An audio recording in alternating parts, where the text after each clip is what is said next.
Now, last month we made a video discussing August CPI, which came in at 4%, higher than what people were expecting.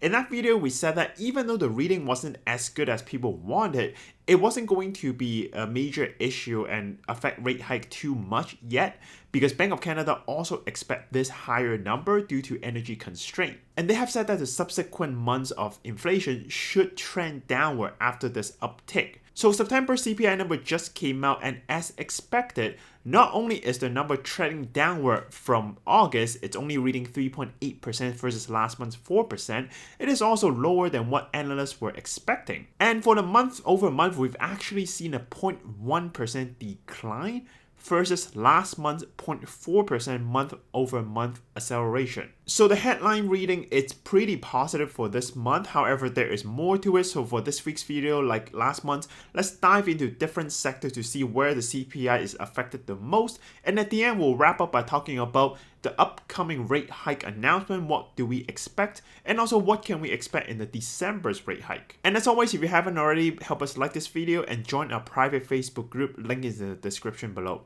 Alright, without further ado, let's dive into this week's video. So the first major sector that we should pay attention to is grocery. Now, as we all know, food among oil and shelter is really one of the big three that affect our CPI every month. And for this month, the acceleration in price growth have actually slowed down. In September, it have slowed down to 5.8% year over year. Even though it is a lower number, it is still quite a bit higher than our total inflation of 3.8%. Now, one positive note is that last month it was actually 6.9% year over year. So while 5.8 is still quite high, it is a lower number compared to last month, and this is an encouraging trend if it keeps trending downward like that. This slowdown in price growth is really mainly due to a couple categories such as meat, dairy products, coffee, and tea. The main reason for this is once again base effect that we have discussed in the last video as well. If you haven't watched the last video, basically what base effect is, it's just what you're comparing this number to. So for inflation, we're always doing it year over year, so we're always comparing to 12 months ago. Now, because going from August to September 2022, that month we have seen one of the highest increase in food price. In fact, it's the highest in 41 years. Our 12 months time frame has finally moved outside of this very high increase, so now we're using a very high base as a starting point, looking at September 2023. And because of this, our subsequent increase percentage-wise looks a lot smaller. However, not all categories see this slow down.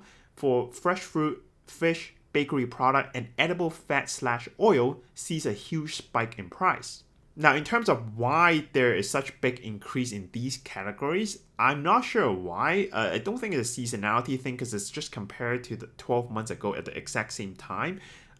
Is it a supply constraint? I can't really find an explanation, so if you know why, let me know in the comment down below. Moving on, the next category that's seen one of the biggest changes is actually airfare. Now, there is some good news here because we see a huge drop in price year over year. On average, customers are paying 21.1% lower in terms of air price tickets versus a year ago. This is due to a combination of increased flight offer, or in general just a lower demand for traveling, as people either have much tighter budget now or they have finished with their post-COVID travel spree. Now that's obviously a great news because when it comes to inflation trending downwards, historically usually it's durable goods inflation dying first, and they transition this inflation over to service. So you will see services rise, so things like air tickets, restaurants, these things will go up.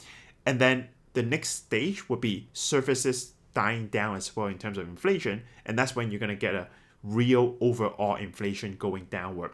So this is encouraging. Hopefully this keeps up. Now, speaking of durable goods, the third category is actually durable goods. So in here, durable goods actually see a slowdown in the price acceleration. Overall, we only see a 0.4% year over year increase in September versus the 1.4% year over year increase in August. And within there, new passenger vehicles contribute to the most of this slowdown, rising 1.7% year over year in September after a 3.1% year over year increase in August.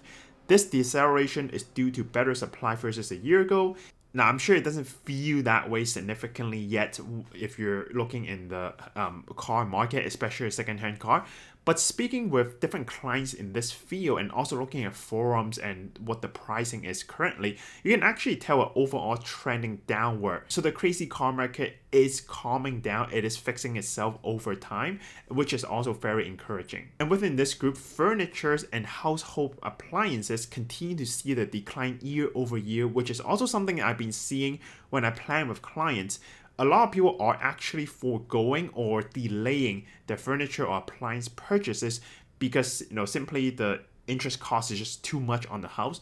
If they have any extra money, if it's not urgent, they much rather spend that money paying down their mortgage instead of getting another couch or fridge. But finally, let's look at the last category, and this is a big one, and that's gasoline. So gasoline have actually seen an eye-popping 7% increase year over year in September, after a 0.8% increase year over year in August.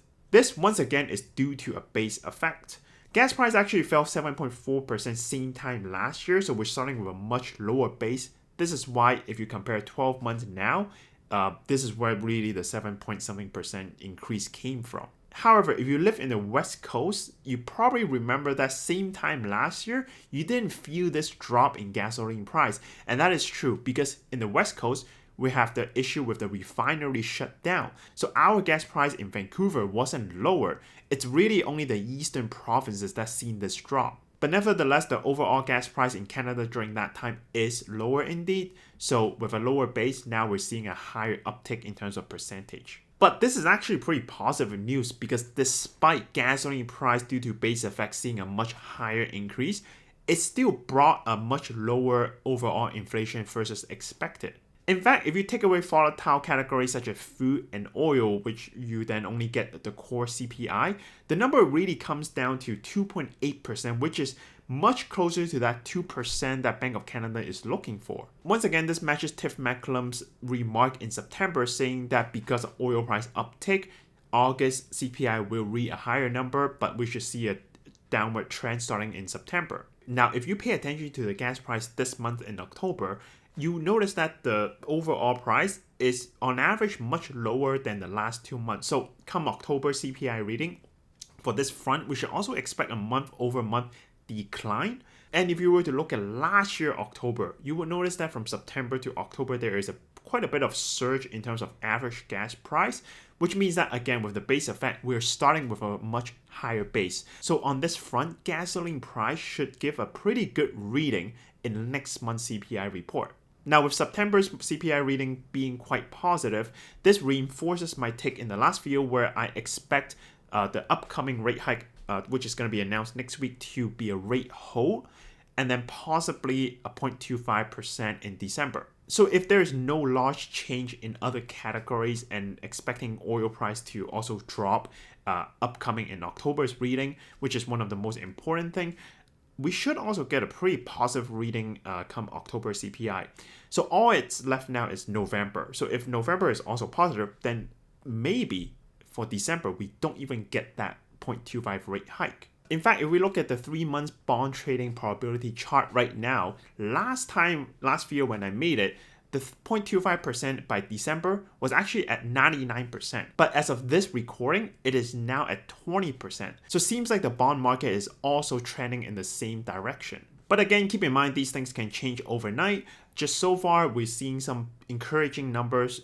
Everything seems to go as expected for Bank of Canada. So likely we're going to be a rate hold come October, and hopefully we'll get another rate hold come December, which should bode well going into next year. We might have a flat interest rate and then a slow cut by the end of 2024 if things stay this positive. Alright, so that's it with this month's CPI reading. What do you think? Is this number positive, or do you see something else within this report? Or do you still expect a rate hike coming by the end of the year? Let me know in the comment down below. As always, if you like these kind of videos, make sure you subscribe to the channel, click the bell button to get all the notifications in the future. Alright, this is Jacky. I hope you found this interesting. I'll see you in the next video. Bye!